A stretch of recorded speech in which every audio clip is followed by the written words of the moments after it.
Massimo tiene uno che sulla misura di dietro del frio.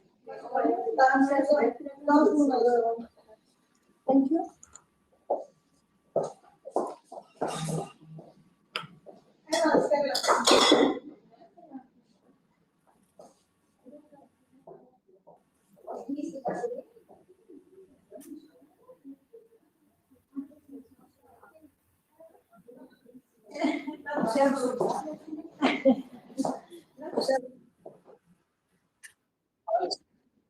Ναι, είμαστε εδώ. Μας λείπει ο Φιγάρα.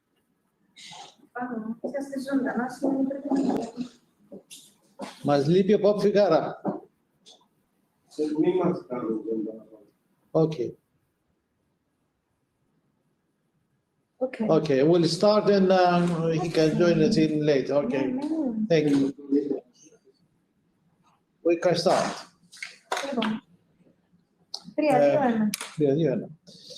Ladies and gentlemen, good morning for some of us, good afternoon for some other territories. It is my great pleasure to welcome you to this Presidential Symposium organized by the Thalassaemia International Federation in the context of the TIF International Conference 2021. This symposium will focus on identifying the global unmet needs of patients with hemoglobin disorders and will seek through these state-of-the-art speakers, each with international knowledge and expertise, to recognize ways to address them. We would like to hear your thoughts from the audience, so please use the live chat function to send your questions in.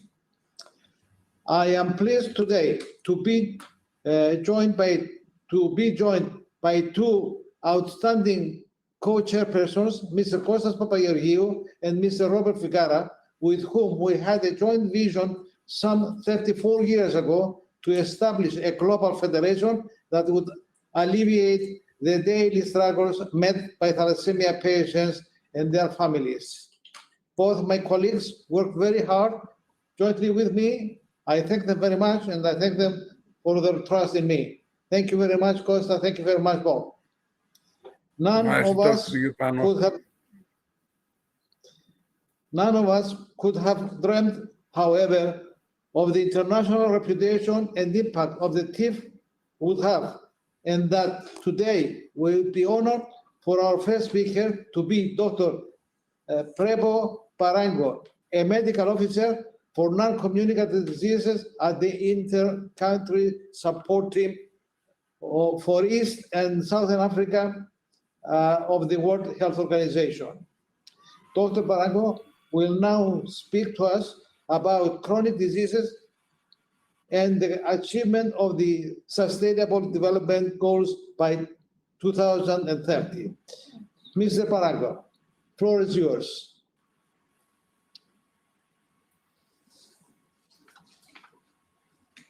Good morning, good afternoon, good evening, distinguished colleagues. I'm going to be diseases SDG 2030 goals. Now, non-communicable are the lead of globally, killing more people each year than all other. Deaths from NCDs are on the rise. Of NCD deaths among 1,000 to in 2019. Thus, global mortality major is we share common risks of tobacco use, diet, physical activity. Between 30 and premature mortality, because the age gap span at which people are most economically productive. Premature mortality from NCDs, and NCD contributes significantly. Cardiovascular, one of the highest of premature mortality from NCDs. efforts to tackle the growing NCD has been going on since the World Health Assembly adopting the global strategy and control of NCDs. They had three objectives of mapping the emerging epidemic, its behavioral and to common risk factors and to strengthen healthcare for people with NCDs. Since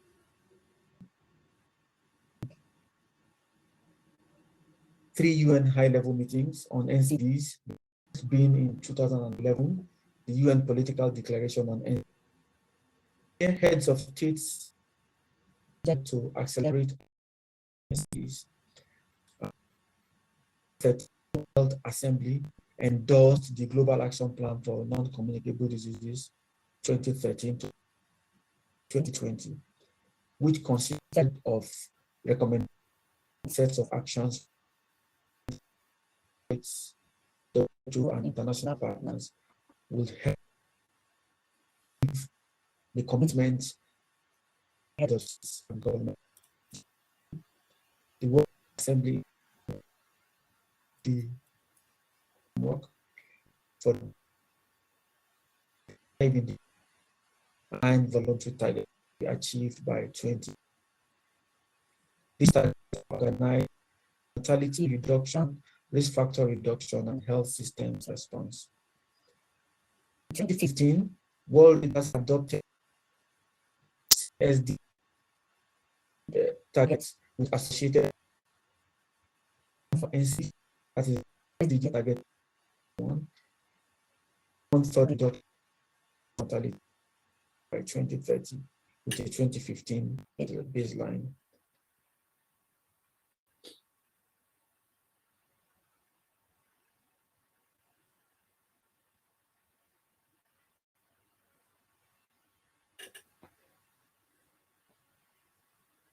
NCDs.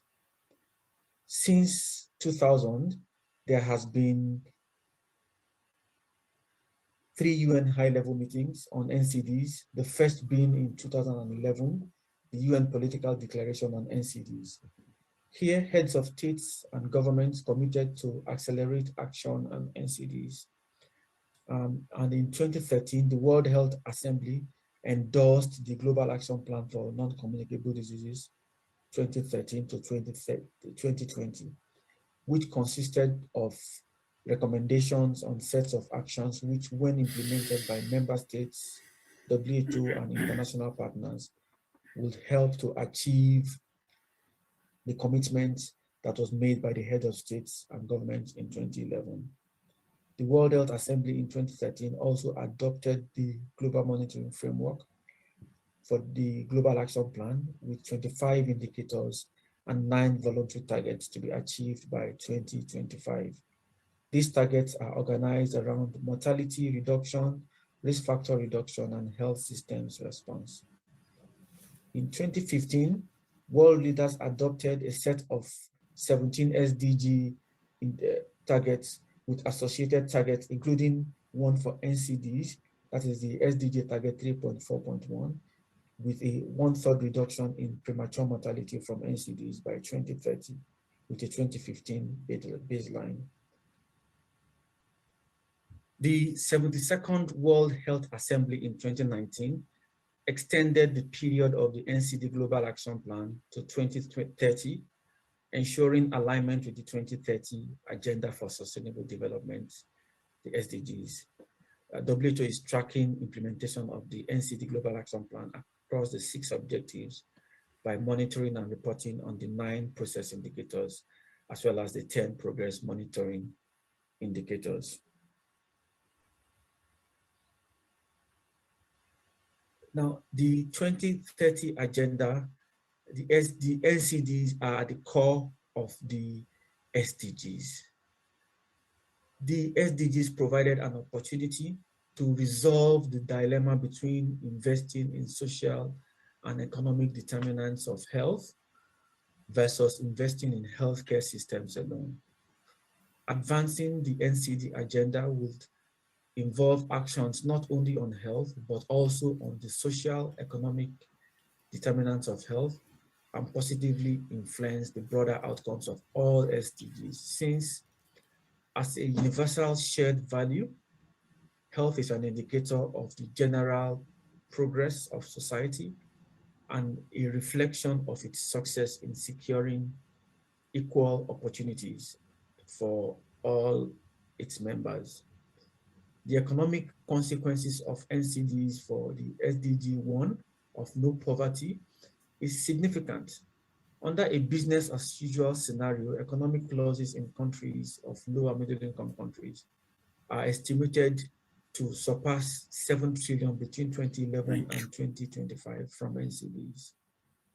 Loss of productivity linked to NCDs is also significant, and it's been estimated that there is a reduction in economic growth of 0.5% for every 10% increase in NCD mortalities. Now, losses are cumulative, affecting different sectors, including health, and are expressed in terms of direct costs, which includes cost of diagnosis and treatment, as absenteeism and loss of productivity, and also indirect cost, as others may have to replace sick people to cover for some of their activities. So NCDs also create a number of problems for children in terms of quality education.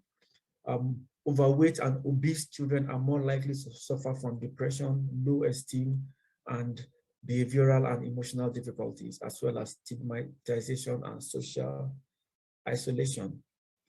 Tobacco and alcohol use has an unhealthy, as well as unhealthy diet, and being physically inactive prevents children and adolescents from making the most of their education.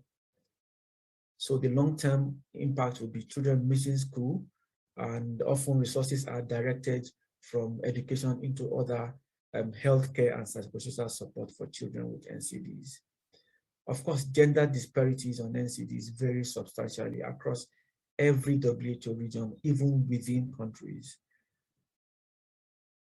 The level of progress on premature mortality has also been uneven across all the WHO regions.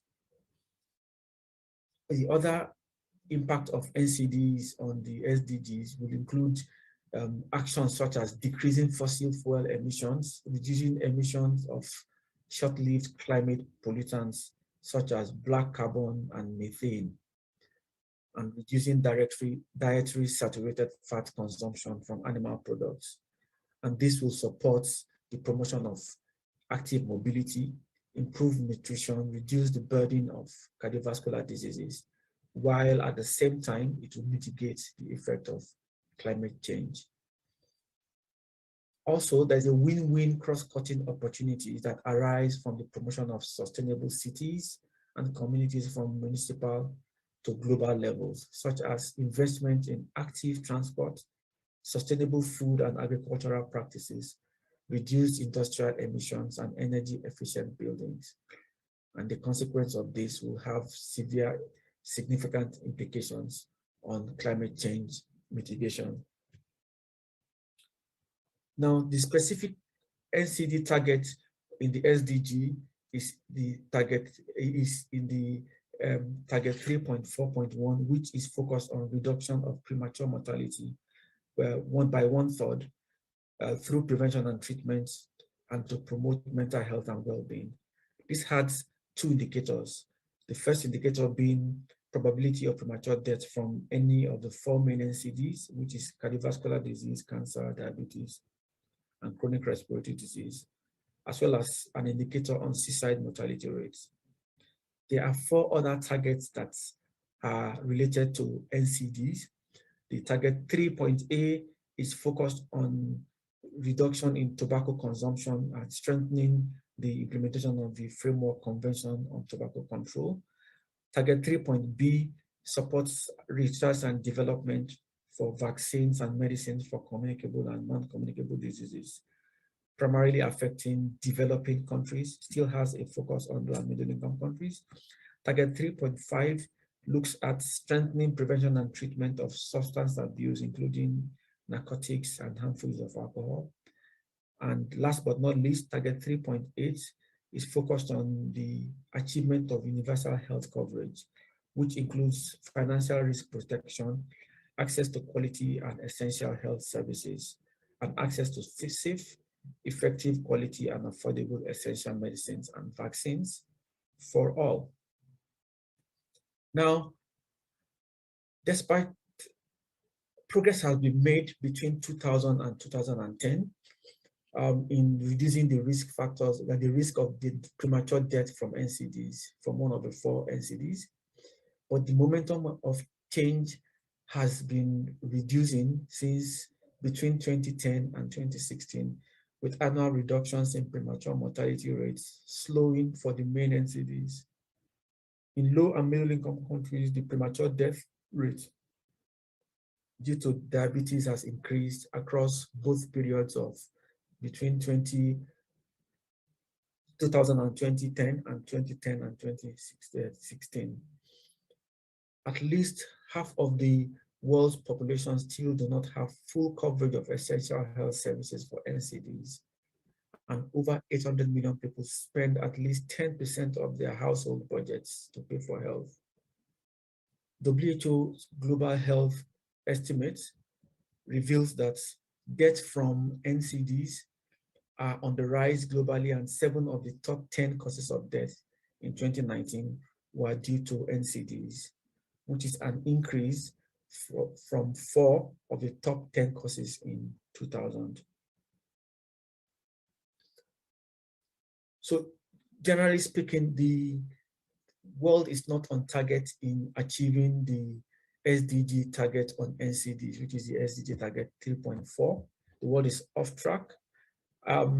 Recently, as only 17 out of the 194 countries are on track to reach the SDG target 3.4 by 2030 for women and 15 countries for men. However, all is not lost yet. All countries can still meet these targets, but the window of opportunity to meeting these targets is fast closing, so it calls for urgent action. Premature mortality for risk factors, premature mortality from NCDs actually parallels and can be attributed to a lack of success in addressing many of the risk factors.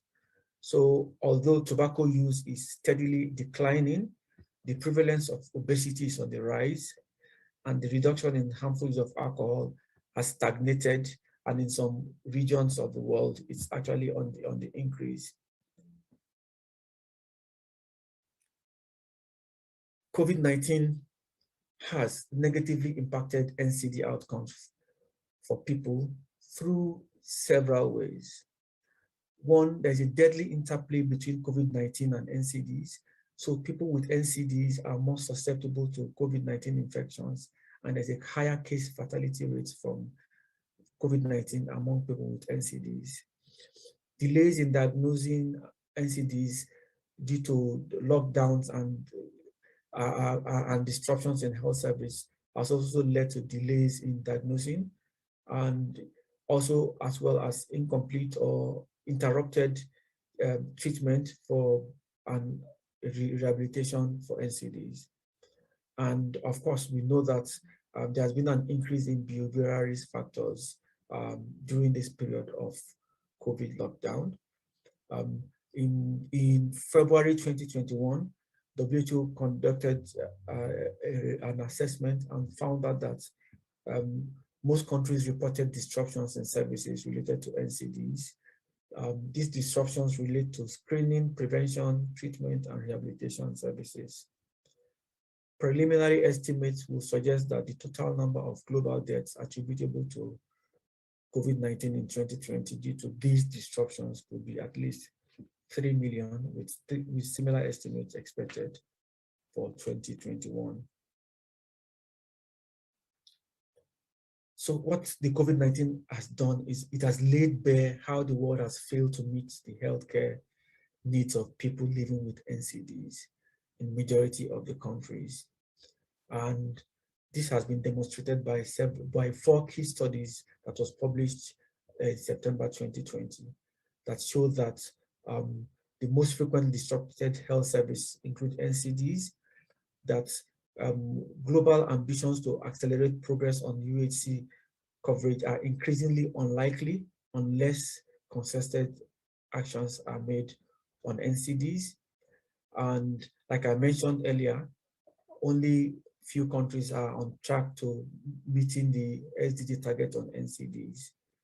However, under the leadership of WHO, UN agencies have agreed on a joint-up response to help countries include NCDs as an integral part of the COVID-19 response plans, as well as efforts to build back better to achieve the SDG 3.4.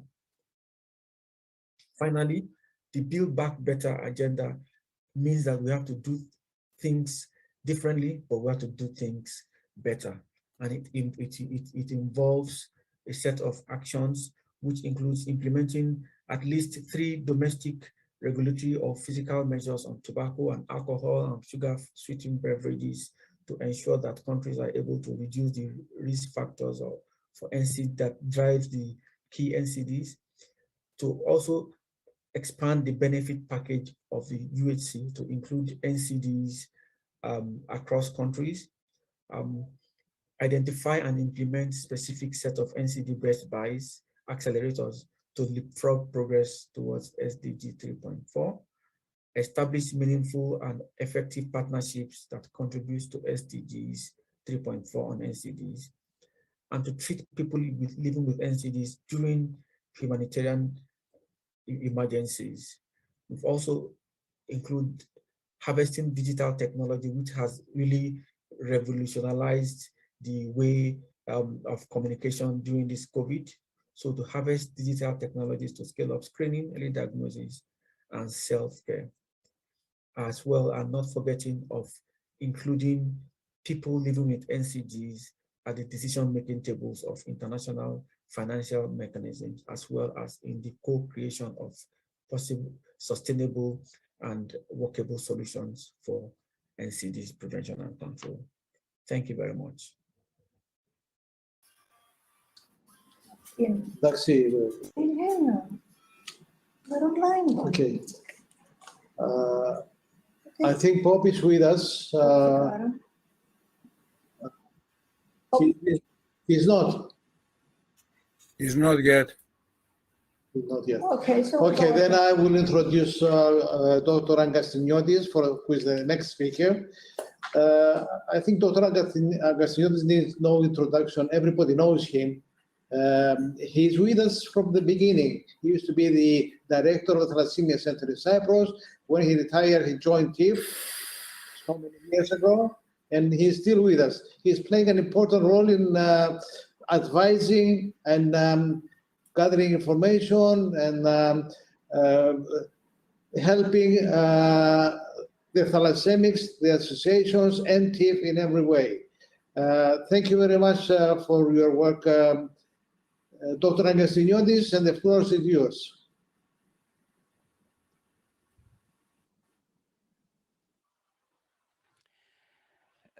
Good afternoon, ladies and gentlemen, and welcome to the meeting.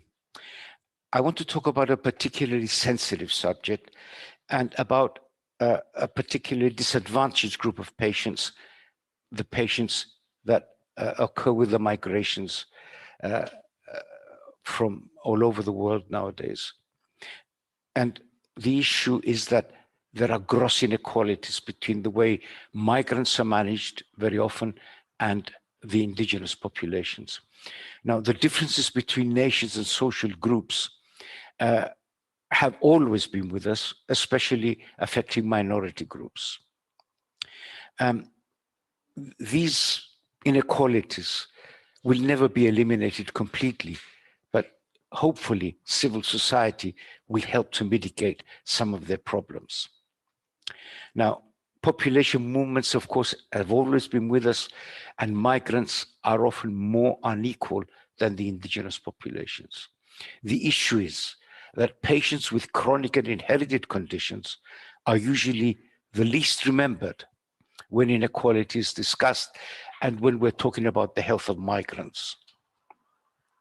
Please remember that migration, the plight of the migrants starts before they even leave home.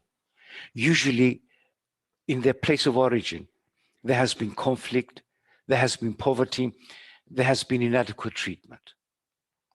So they have a poor start in their long journey, and during movement, they very often do not have the facility or do not meet the right facilities to be treated. And of course, the movement may be quite prolonged.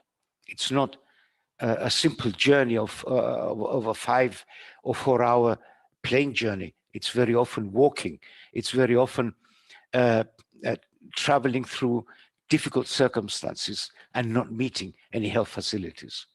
And when they arrive at their final destination, we find that they have to face migration policies, legal issues, access to services, which again might prevent for a long time treatment to be started all over again or provided at all. And then very often they have to return. So migrants have a difficult journey from home to their destination and final settlement. May I say a few words about the epidemiology, just to remind us of some facts. We all remember that Europe and North America are usually the final destinations of most migrants, from the poorer to the richer, from south to the north. However, please remember that a lot of migrants take place within Africa, within Asia, and very often a place of no treatment to another place of no treatment. And migrations, of course, migration routes change over time, but usually it's from high prevalence areas as far as thalassemia and sickle cell are concerned to low prevalence areas. The top countries of origin nowadays are, of course, from Syria, but those from Afghanistan will probably increase very rapidly, as well as other migrants.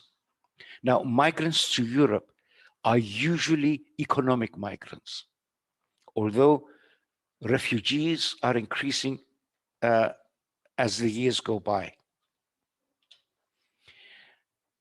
The top host countries, of course, Turkey has taken the brunt of most of the migrations, and Pakistan will very soon catch up if there is a movement from Afghanistan towards that country.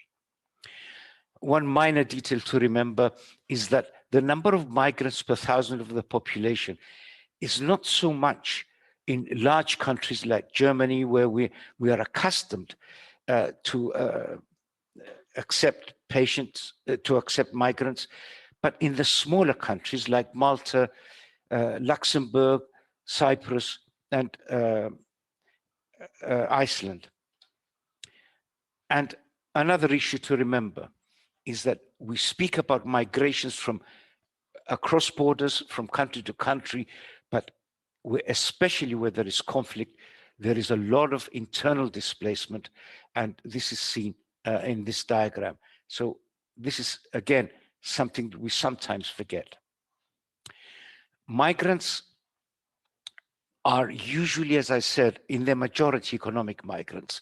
And you can see, for example, here in Sweden, the migrants are young adults moving to find work and to find an income.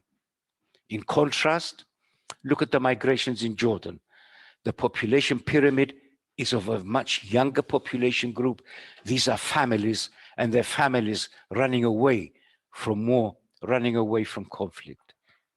Again, in the Gulf countries, it's mostly economic migrants, but sometimes we forget that in the Far East, for example, in Thailand, we have a lot of migrations, and these are usually economic migrants again. And of course, the increasing migration from Asia to the United States, which over the years is increasing. And most of the migrants in all of these situations are carriers, are from areas with a high prevalence of hemoglobin disorders, whether they be the thalassemia syndromes or the sickle cell syndromes. And these are just some figures indicative of the top countries, from the top countries that migrations originate from.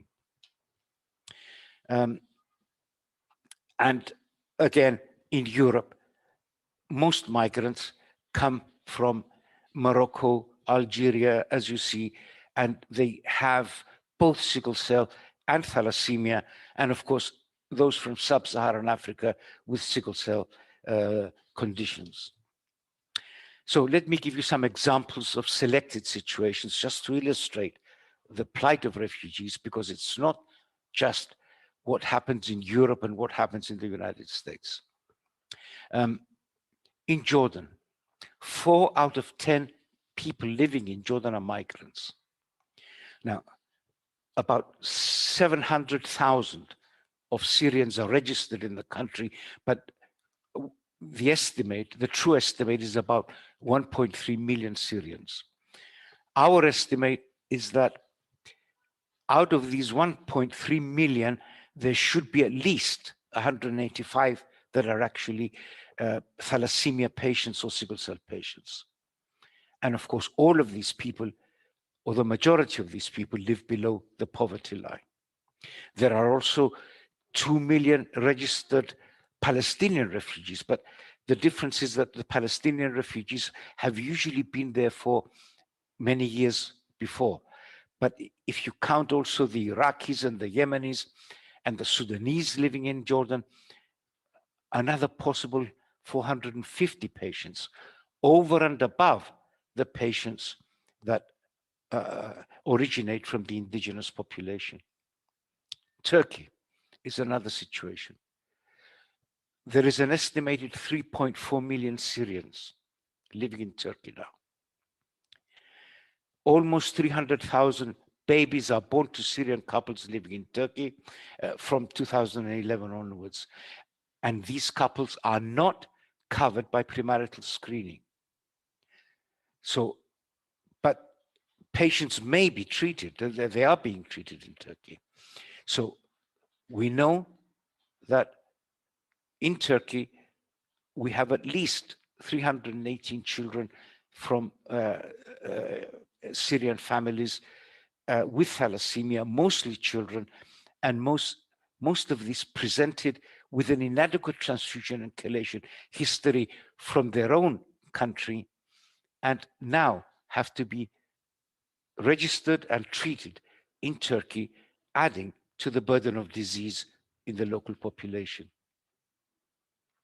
Another situation exists in the Gulf states, where migrants are usually, as I said, economic migrants. Health insurance is mandated usually, but we are getting conflicting reports as to how well these health insurance situations actually help thalassemia and sickle cell patients. And this is something that has to be looked at by the Gulf states. In Thailand, we seem to forget that the Far East is also a situation where a lot of refugees and a lot of economic migrants occur. In Thailand, they usually come from the neighboring countries, Cambodia, Laos, and Myanmar, all of which have got high thalassemia prevalence and yet very poor services in the original countries. The Thai government has provided a migrant fund, but it seems that very few of the refugee families actually take advantage of this health insurance fund. And basically, we know that there is a high burden of thalassemia amongst these migrants and a tremendous knowledge gap, so that there is a big obstacle to prevention particularly. So the question is, are our patients, because they are our patients, getting the healthcare they deserve? Inequality is a global phenomenon, as I said before, and migrants get the worst of the situation.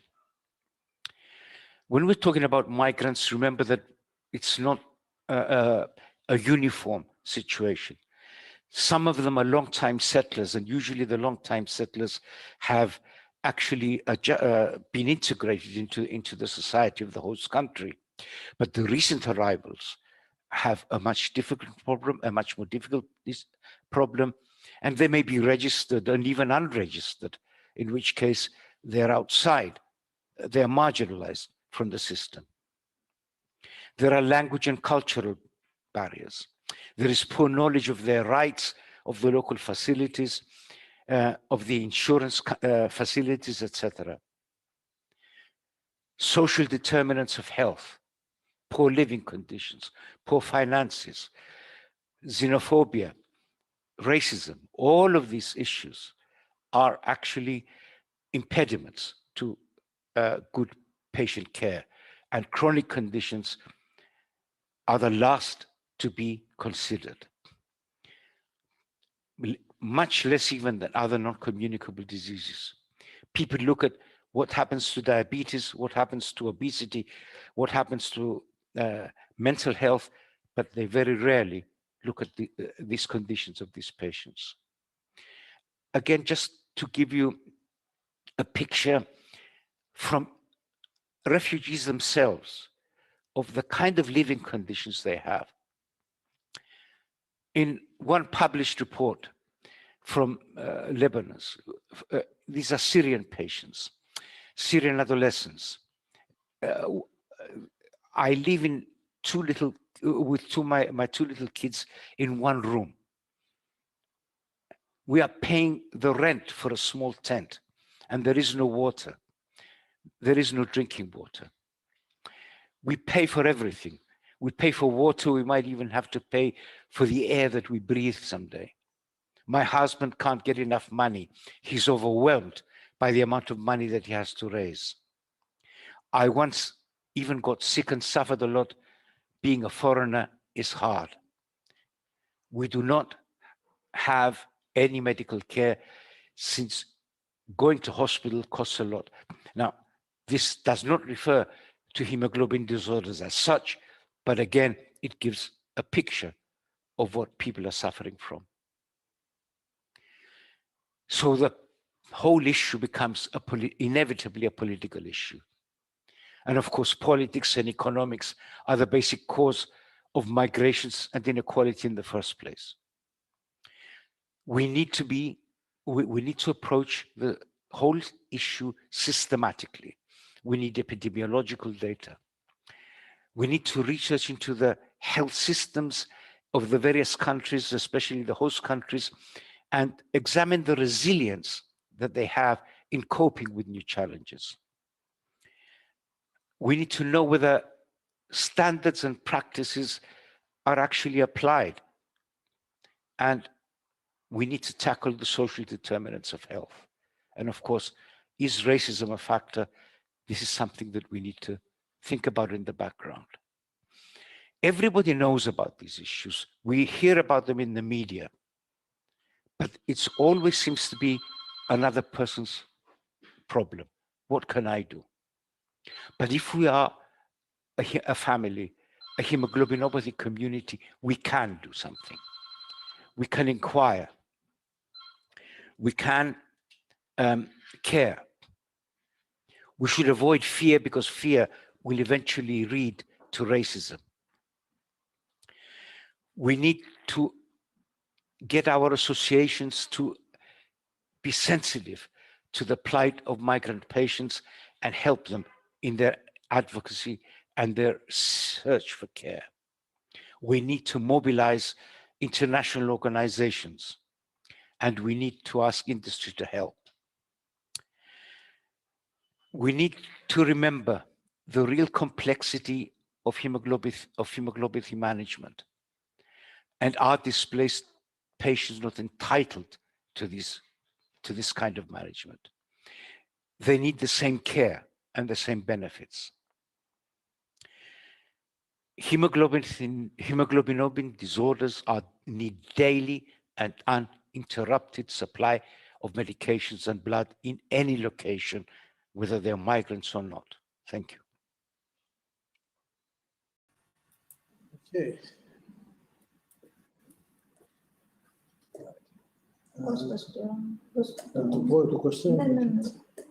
Okay, we're coming to the next speaker. Kostas Papagioglou, please can you introduce the next speaker, which is Androula Eleftheriou, Dr. Androula? Well, it's my pleasure and honor to introduce Androula. We know each other so many years, and is the milestones of TIF now. I hope she will be there for many, many years to come and try to solve as many problems as we have. You know, I'm touched very much with the talk of Angastinotis right now. The situation in these countries, and especially with the refugees, is unbelievable. I don't think they have any care. So we should do something about that. Androula, be there, be with us. Thank you.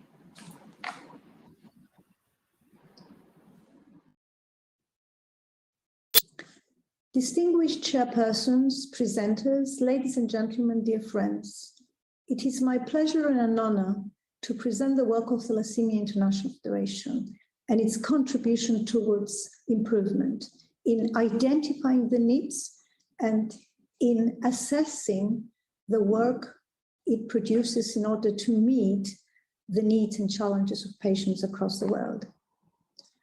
In this presentation, after a short introduction, I will be briefly referring to the TIF Global Review 2021, an overview of TIF's work through the years 1986-2021 will follow, and last will be focused on the next steps forward and the vision of TIF towards strengthening its work and achieving more improvements in the area of care of patients. And allow me, in the context of the short introduction, to repeat two statements with which we're all in agreement, for which we have been advocating all for years, and we hope will still be advocating, that they're in the context of resolutions and declarations by United Nations and other important international and regional bodies, and these concern the human and patient rights. Health is a fundamental human right, and for the exercise indispensable for other human rights. Every human being is entitled to the enjoyment of the highest attainable standard of health conducive to living a life in dignity. And equal access to quality and safe health, social and other care are prerequisites for supporting the rights of patients, particularly with chronic complex diseases, and quality and safety are secured through the existence and adherence of disease-specific recommendations in the context of national and international guidelines, within nationally coordinated programs, coordinated in the context of national health systems that are based on patient-centeredness and universal coverage. Albeit, sadly, as we see on the side of this presentation, countries, most of the countries in which the majority of our population lives are countries which are dependent on out-of-pocket expenditure. And this is a major contributing factor towards preventing improvements in the care of chronic complex diseases in particular. Poor economy and or other health priorities, particularly communicable diseases, but also major common non-communicable diseases, and or political, environmental or physical upheavals, and or weak medical, public health, social infrastructures, including regulatory, all of which are interrelated, contribute to the emergence of an augmentation of unmet needs, particularly of chronic patients. In addition, weak healthcare professional and the patient community's voice and advocacy and absence of sufficient reliable evidence to assess the impact of the disease contribute significantly to the absence or largely absent of political commitment.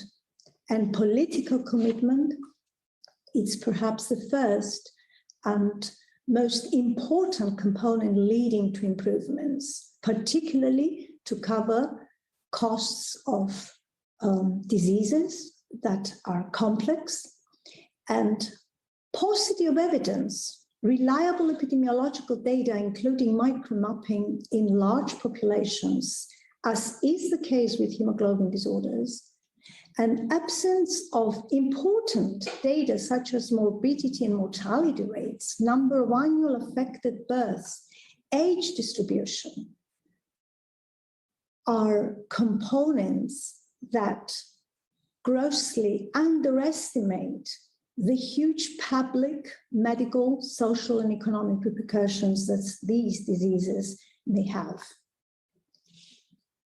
Now, Thalassaemia International Federation, between 2018 and 2021, in the context of its official collaboration with World Health Organization, completed and established and published the Global Thalassaemia Review 2021, the aim of which was indeed to capture the patient's views and perspectives with regards to the extent and quality of services they receive for their care in their countries. The review covering nearly 50 countries across the 6 regions of the world as these are defined by World Health Organization. And information was obtained through patient-oriented surveys, questionnaires, webinars, official reports from collaborating healthcare professionals and competent authorities with which TIF enjoys official relation and partnership. And this information, an effort was made to assess and grade the effectiveness of the care provided. And the report includes grading in the areas of prevention, blood, iron load monitoring and chelation, access to multidisciplinary care, state and disease-specific social health care, and there is an effort to underscore and present the value of patient engagement at all levels of decision-making. In this complicated and difficult to interpret from a distance slide, it's a summary of the results of the Global Review 21 and includes the grading given through the scoring and assessment of the results and information obtained through the Global Review work on the various aspects of care provided to patients in the different countries. In this table, there was an effort to include the economy, as this is reflected through the Human Development Index and income group as defined by UNDP and World Bank respectively, and the level of public health services as this is reflected through the infant mortality and under 5 years of age rates in country, in an attempt to associate these two components with the level of effectiveness as assessed by the patients themselves across the countries included in the Global Review. Now, the results are sad to tragic because these results demonstrate that the greatest majority of patients in more than 80 countries of the countries studied in this report face many and multiple unmet needs in their care, demonstrating the huge inequalities which are prominent within and across countries and regions of the world and calling for an action, calling for meaningful and productive synergies across stakeholders to improve the care of patients across the world for a disease for which there is ample knowledge of how to effectively prevent and appropriately treat. Now, how Thalassaemia International Federation comes into the scene, what has really been its contribution as representing the global patient's voice? The vision when establishing the TIF back in 1986 was exactly to promote equal access of all patients, wherever they may be born, wherever they live, to quality health, social and other care, based on the knowledge and experience compiled through the successful programs initially of the Southern Mediterranean countries and later through the work of others. TIF today has nearly 300 members, National Thalassaemia Association, individuals and associates from over 60 countries of the world, across the 6 regions as defined by World Health Organization, and enjoys official relations, consultative status, partnership, and collaboration with World Health Organization, United Nations, European Commission, and the Council of Europe Conference since 1996. Its work is based on 5 pillars of activities, including policy advocacy, education, networking, and project and research work that mainly concerns and investigates the unmet needs of patients and plans for activities and services for addressing as effectively as possible these unmet needs. The work of TIF through the years 1986 to 2021 can be grossly summarized into 3 time periods between 1986 to 1996. A small group of patients and parents advised and guided to a certain extent by an even smaller group of international experts and the World Health Organization, had the vision of establishing an umbrella patient-oriented organization to spread awareness and knowledge based on their experiences in their own respective countries, which were the first countries with successful prevention programs.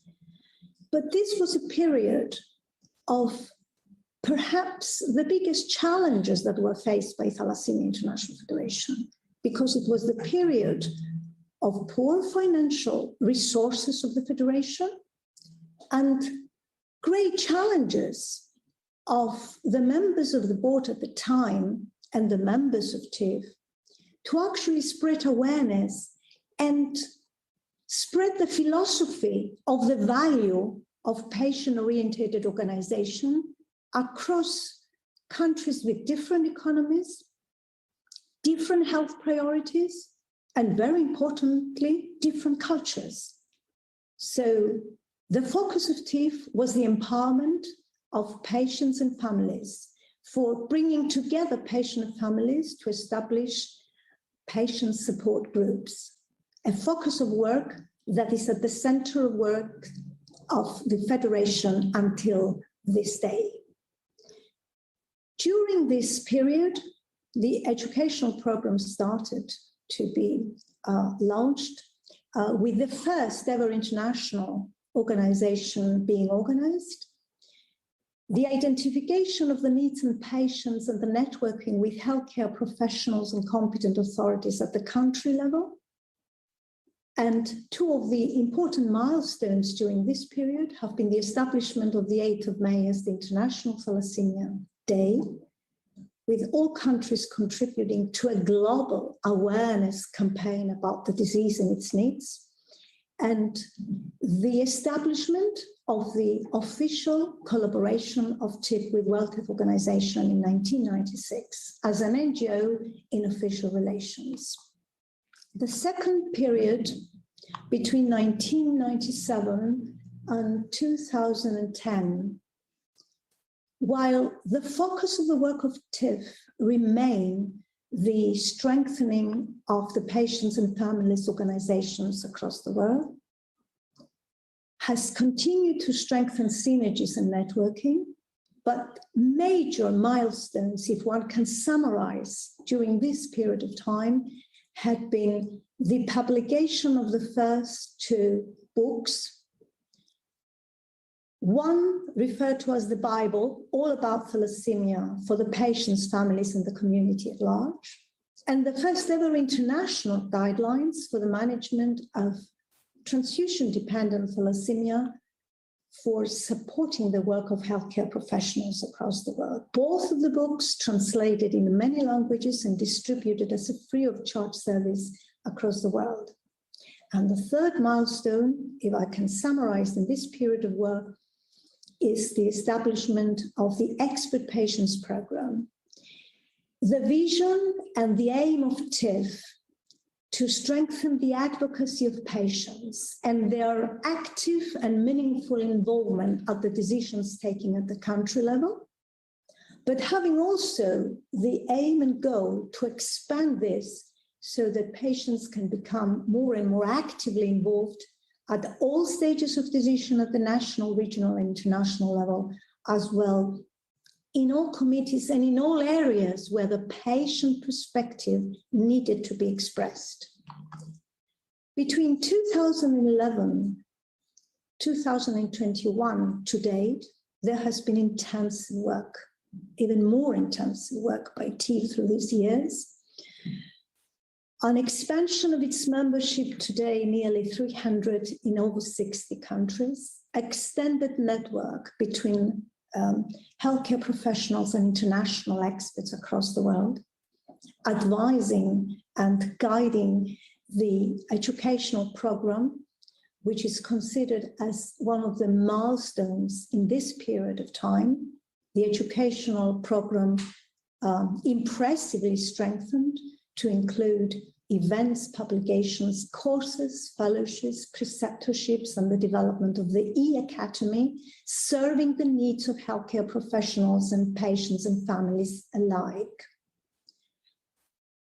Another important milestone has been the publication of more guidelines to cover all areas of prevention and management of hemoglobin disorders, guidelines for the emergency, for the non-transfusion dependent thalassemia, for the hemoglobinopathy nurse, and for establishing reference centers as a contribution towards improvement of the multidisciplinary care of this patient, an important component in contributing to the quality of care of this multi-organ complex disease, and promotion of position papers on critical issues of safety and quality of care. Another important milestone had been the transformation of the Expert Patient Program to the TIF's Patient Advocacy Program, and the establishment and development of patient advocacy groups at national, country, regional, and international level for active interaction at all levels where the patient perspective and views were needed, starting from decisions taken at all levels to the membership in committees of official bodies, research and development, contribution to guidelines and educational material, and in all areas where this patient perspective and views were needed. It was during this period of time that TIF was awarded the first prize of World Health Organization, the Dr. Lee Jong-wook Memorial Prize, for its huge contribution as considered by World Health Organization in the public health area across the world. And another two very important milestones have been the development of a disease-specific registry and the creation of the cost of illness generic model. Two deliverables that contribute and can support the work of competent authorities towards analyzing, compiling and analyzing in a more reliable way data, including morbidity, mortality rate, age distribution, that would better allow them to understand the impact of this disease and plan services for these patients across the country more effectively, and realizing the importance and value of providing effective prevention and management, which would also contribute to the better resilience of the healthcare system versus the cost of the disease. And during this period of time, in the last 3 to 4 years, more official collaborations have been established between the United Nations, the European Commission, and the Council of Europe, guiding, supporting, and facilitating the work of TIF across the world. Now, the contribution of TIF through the years to improvements in the care of patients and to addressing unmet needs cannot possibly be fit in a page, but I will only refer to major milestones, which have been, in summary, the educational program and the organization of events, fellowships, and courses for healthcare professionals, patients, including the key publications, most importantly, the guidelines and key events, international and regional events, the presentation of the patient's perspective through position papers on important and critical issues of quality, safety of care, interactions in official consultation documents, a very important contribution of TIF, expressing exactly the needs, the unmet needs, and the perspectives of patients in areas including blood, drugs, innovative therapies, bureaucracy, clinical trial, research, and the establishment of the patient advocacy group that, based on education, these patient advocates can represent the work of TIF at all levels and can represent reliably the position and views of patients with hemoglobin disorders. Important milestones have been the work of TIF towards capturing patient needs, challenges, and concerns through surveys and questionnaires, and we have seen the development and publication of the Global Thalassaemia Review, which is a compass and can lead us to better plan our activities across the world and better guide our guidance and relations with competent authorities across the world. Establishing meaningful collaboration and interaction with other stakeholders, both other disease-oriented organizations, as, for example, IAP or EURODIS, World Hemophilia, and the establishment of the Active Sickle Cell Disease Group, as well as bodies across medical disciplines, for LIBO, the International Society of Blood Transfusion, IHA, and regulatory bodies such as EMA, CDC, ECDC, and very importantly, industry, research, and academia. Regional alliances, ASEAN, the Arab Forum, and the development and functioning of a regional office in Abu Dhabi. Interacting with patients and healthcare professionals of the region, discussing common challenges and concerns, and resolving to solutions, guidance and position papers, guiding the advocacy of these stakeholders towards their competent authorities for achieving improvements. And contribution to key opinion leaders and competent authorities have been the two deliverables in the last 2 years: the development and completion of a disease-specific registry and generic model for applying the costs for the illness. The communication and improvement in our communication strategy has also contributed to strengthening our contribution towards networking and towards identifying challenges and concerns of patients, but towards providing awareness and education through the website and presenting the patient's perspective and contribution through social media, and discussions on concerns of patients through Thalassaemia Patients Connect. We are aware that Thalassaemia International Federation, despite the many activities that can contribute to improvements, we do not yet have specific and concrete indicators for measuring the impact of our work. What we do have in hand are indirect measurements, such as engagement of patients, healthcare professionals in our events, international, local, and regional events, as well as contribution of patients and healthcare professionals in our courses and distribution of our material across the world.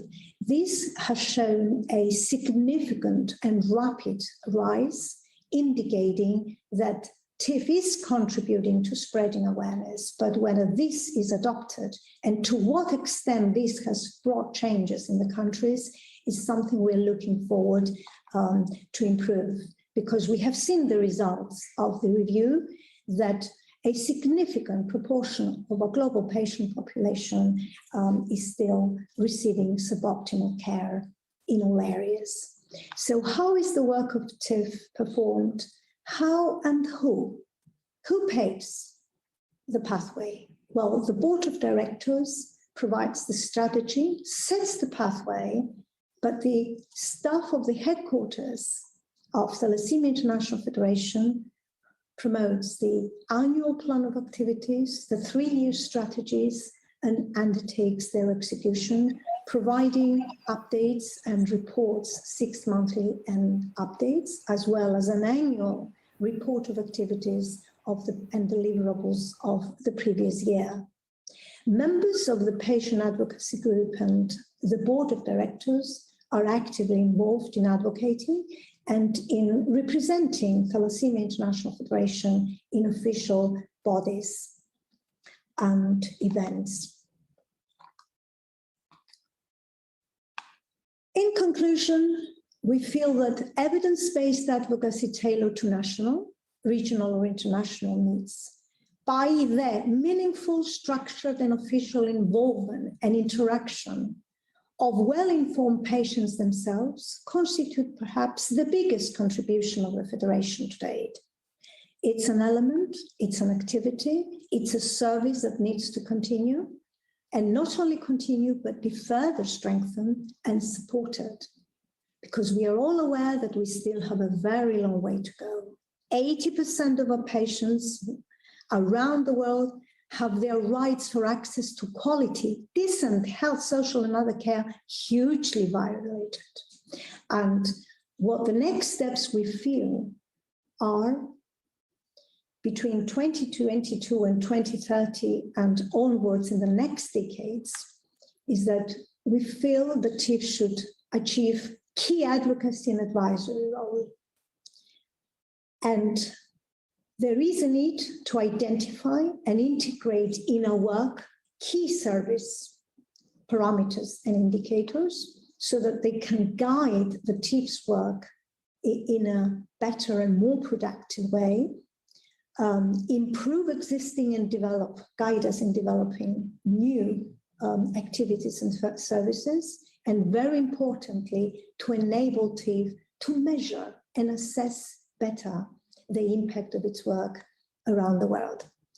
Urgently is needed. What is urgently needed? Synergies among all stakeholders, families, patients, healthcare professionals, academia, research industry, and other disease NGOs. There is a need to recognize the contribution of these disorders to the national and international disease burden. There is a need to recognize the huge medical, public, social, and economic repercussions and its impact on the resilience of the health social care systems, if not effectively controlled. There is a need for the transformation of health and social services to universal health coverage and patient-centered systems, because these are two components and parameters that contribute significantly to the better care of patients with complex diseases and to addressing unmet needs of chronic disease patients. Governments and competent authorities need to have reliable and accurate data in order to assess the impact and the repercussions of the disease. So national registries are a necessity, and the governments need to know how other countries had success. So exchange of best practices and information, development of meaningful and productive synergies. So TIF believes that there is a need, and there is a need now, for the development of a global alliance that will be based on solidarity and evidence for achieving improvements, for addressing unmet needs. We know that we have a lot of information, ample, reliable information, through the work mainly of World Health Organization and other countries that had successful programs. And there are many resolutions, declarations, and guidance from World Health Organizations on how to promote and establish prevention and management programs, because we are already aware that hemoglobin disorders are a serious emerging medical, public health and social problem in many countries around the world, in more than 70 countries, which contribute to nearly 90% of the global births, and one of the 5 most important birth defects that contribute to 25% of the global birth defects. And we are fully aware of the knowledge and experience gathered through some, albeit very few countries that have established national prevention and management programs in the context of their healthcare system that is based on universal coverage. We can see the improvement of survival in these and other survival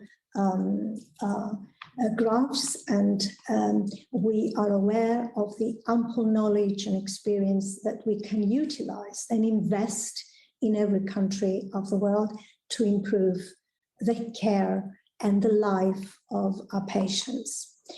Last but not least, I acknowledge the support and collaboration of the Board of Directors, past and current, each member of the staff of the headquarters of TIF, the International Scientific and Medical Advisory Board, and healthcare professional community across countries, without the support of which there would have been no educational program coordinated and developed by TIF.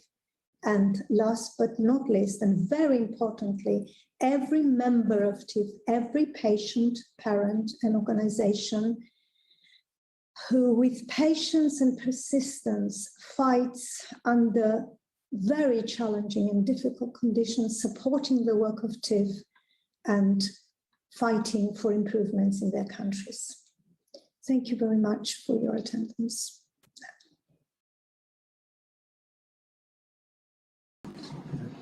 Excellent presentation. Distinguished That's chairpersons.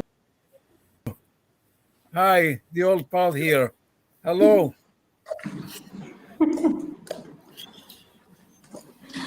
Welcome. Right.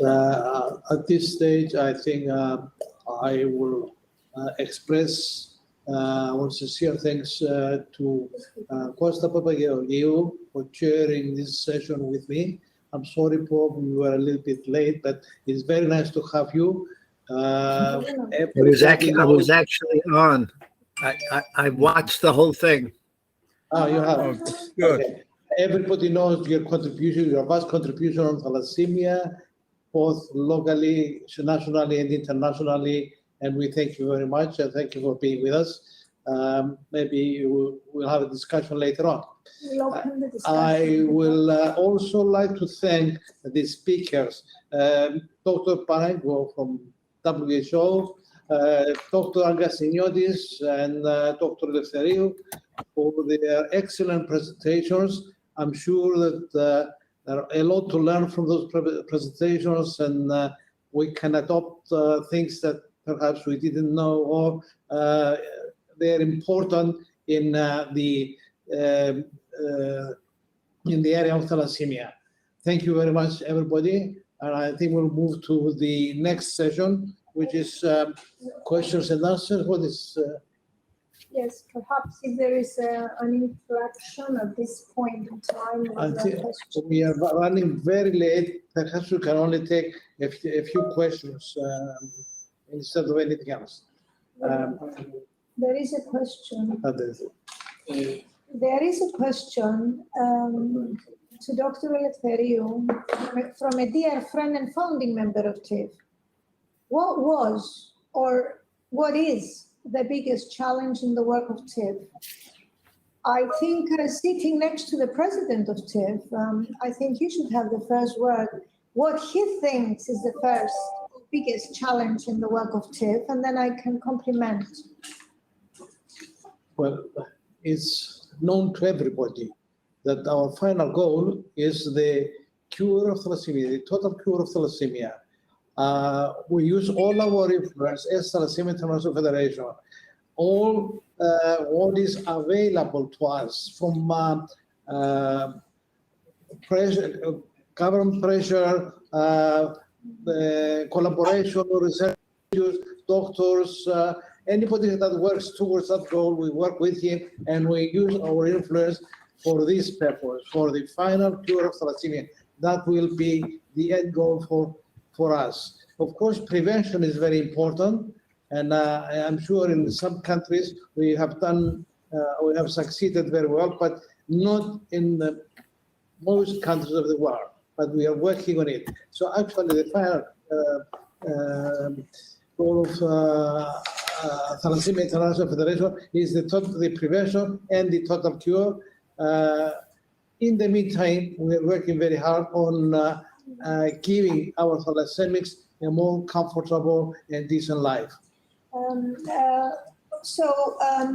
Complementing the words of the president and answering more focused on what I think, being at TIF since 2006, the biggest challenge in the work is and I think my colleague from World Health Organization can also add to this, is the recognition of the governments and the competent authorities of the value of providing effective prevention and care to these patients.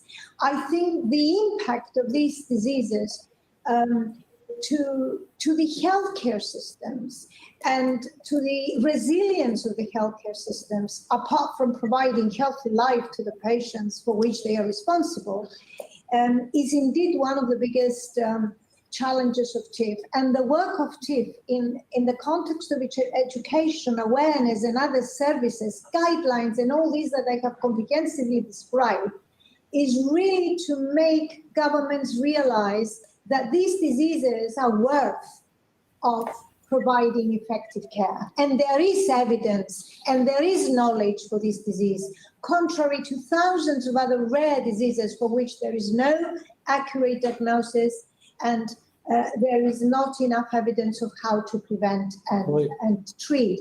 And I think that's the biggest challenge further to the finances, because this is a small body, ladies and gentlemen, dear friends. This is a small body of Thalassaemia International Federation, but with a big vision. And I think it has succeeded because it had a big vision. And it had people like the people that are chairing on this session, Kostas, Bob, Panos, that wanted this big vision to start being realized. And we are just helpers around TIF staff for realizing this big vision. And I think my colleague from World Health Organization, who has focused on non-communicable diseases, may also provide some input of why the pathway towards even, the common non-communicable diseases has not been as successful as anticipated. Dear Dr. Prevot, can you comment also? Yes, thank you very much. I totally agree with you. Since the World Health Assembly's adoption of the resolution on genomics, which is looking at considering advances in genomics and their value, as well as the World Health Assembly resolution in 2006 on thalassaemia and other hemoglobinopathies, which includes sickle cell. And the key thing about this resolution was on to ensuring equitable access to safe and appropriate genetic services, facilitate surveillance determination, as well as appropriate and accessible emergency care, access to care. So access to care has been key, but in addition to this, some regions have actually included, for example, in the African region, as part of the NCDs, non-communicable diseases, hemoglobinopathies is actually officially recognized as one of the main NCDs. And there was actually a regional framework on tackling sickle cell. But like as you rightly mentioned, in general, there's not been significant funding and attention to non-communicable chronic diseases in general. But hemoglobinopathies are at the worst end of that funding neglect spectrum. They are the worst end of it. So we know that, for example, the difference in outcome in care between low and middle income countries and high income countries is just the difference in mortality and outcomes. It's because of availability and access to safe, effective early diagnosis, screening, and treatment, which includes blood transfusion and the others. So it's actually quite important. I agree with you. And Thalassaemia International is one of the what you're doing is actually key in first providing support to patient care, but also raising awareness so that policymakers can be held accountable to invest more and to provide services. For example, during COVID-19, in my presentation, I had indicated that services were disrupted.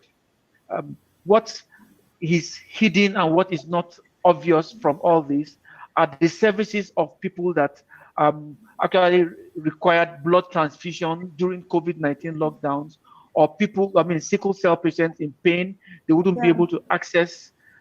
So those small things they actually are significant because we have quite a significant number of patients with this condition. So it's important that we develop this advocacy platform to bring these issues to fore.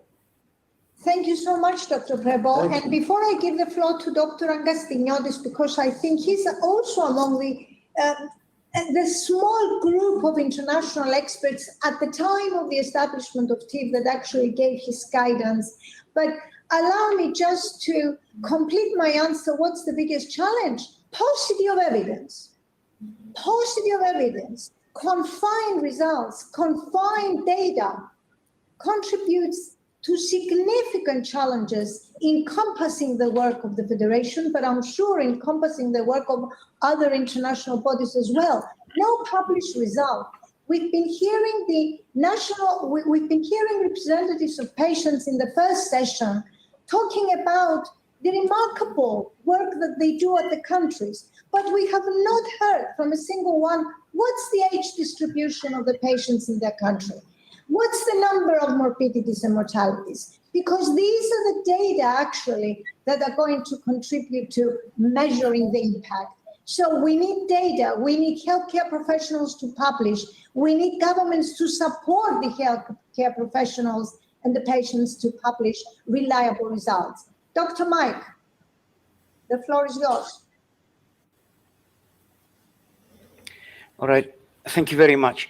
In the interest of time, I'm just going to summarize everything that all of you have said, which actually tells the whole story, in just a few words. What we are experiencing and what we were always experiencing is inequality. And what we have to fight for is equality. We live in an era when thalassemia patients who once died in childhood, we now know by conventional treatment, live to the age of 60 plus. They are professionals. They are business people. They work. They marry. They have children. But they are a few. They are the minority. The majority are still where we were in the 1960s, in the 1970s. This is inequality. This is a violation of human rights, and that's our biggest challenge, all of us. Mike, I have just a small question. Yes. I was touched very much about the refugees which they are moved from Syria to Turkey. And do these people have any priority or any special care, or they are left hopeless? This is a very interesting question. In the majority, I think they are left to their own devices. Survival of the fittest, of the most educated, of the most moneyed. I'm not saying that this is universal. In some areas, they do receive help, but in the majority, it's up to their own devices. And mostly basic care, not disease-specific care as the needs of thalassemia. I think at this stage, Bob, I will give the floor to Bob, one of the pioneers, one of the very first people who got involved in thalassemia management, for his views on the vision and the final goal of TIF. What should be really the vision and the final goal of TIF? Bob? Oh, You are not listening. oh.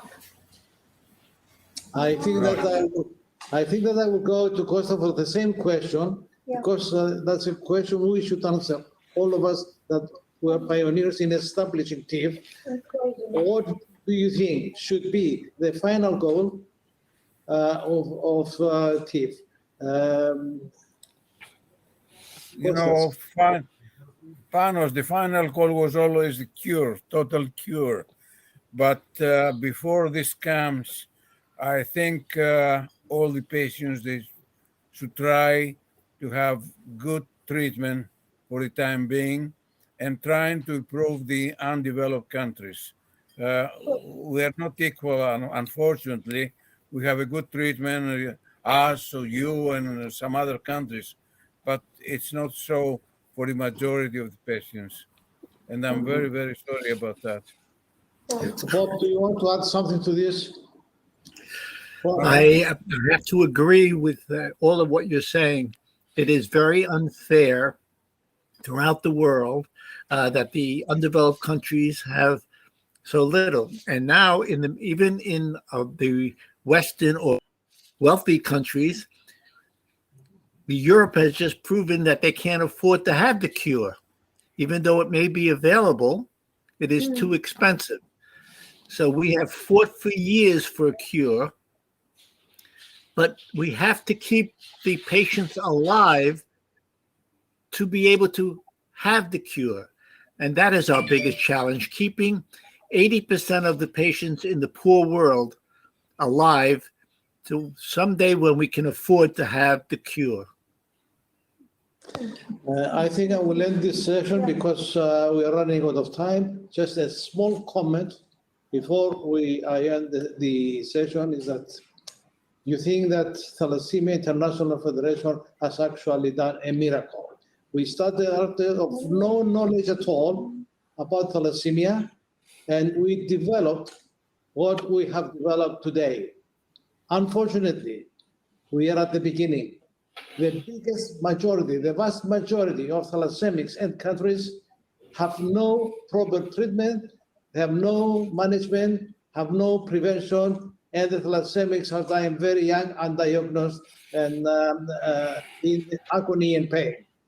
And I am very sorry about that, and I think that we have not really succeeded our goal.